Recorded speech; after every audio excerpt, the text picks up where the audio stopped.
the Kauai Police Department, they were phenomenal in their help with us.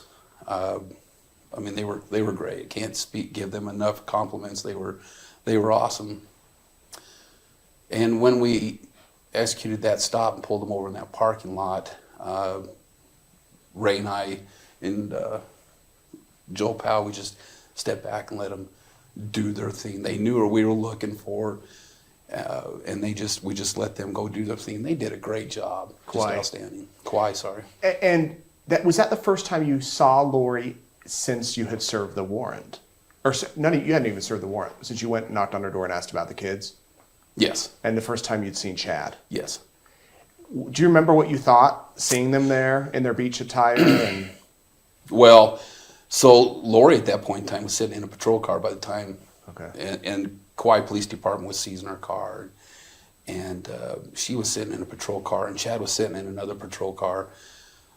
And myself and an FBI agent that went over with us, we walked up to Lori.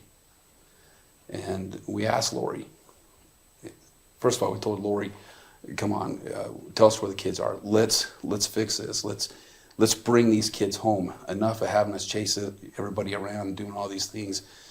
And Lori at that point looked up at the FBI agent who was there, and his name's Travis Homer, great guy, special agent, or an agent out of Pocatello office.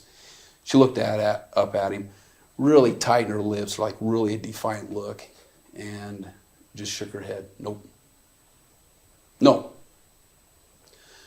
And I was like, wow. She was so defiant. That's what really sticks out in my mind. And then we continued to try talking her into, we know you have an attorney. Let's sit down. Let's bring these kids home.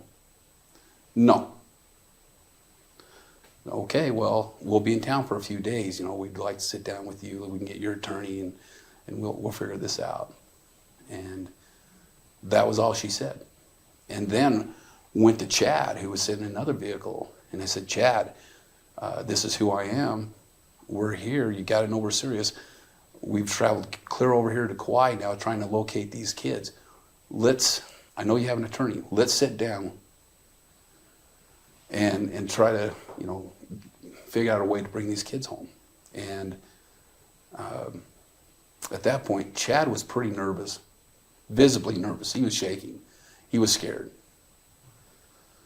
But he wouldn't talk to us.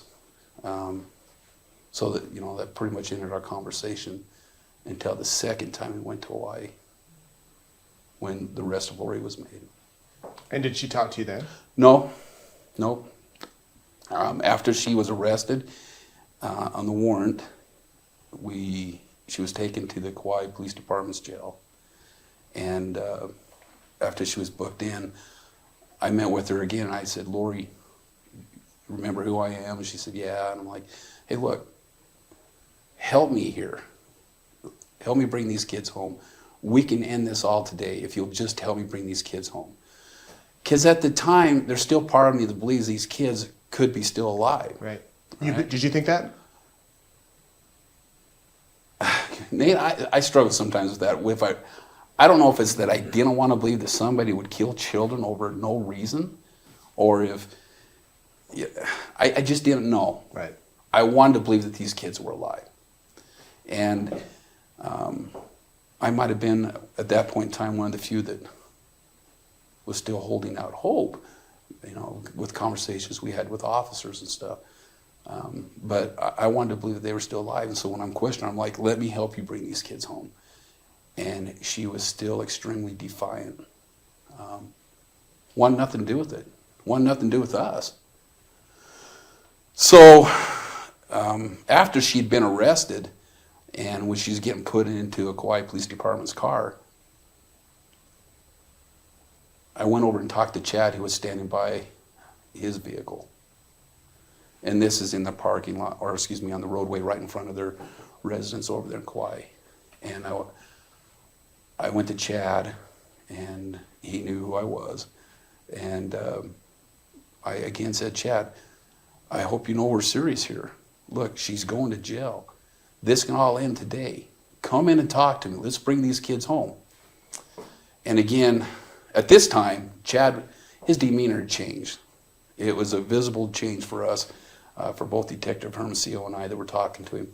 It was a visible change that it went from scared to now almost like a defiant attitude, like Lori had been giving us the whole time. And I went, wow, that's a turnaround within a couple of weeks. He wanted nothing to do with us. And the only thing he said to me is, no, can I have my keys? That was it. Okay, here's your keys.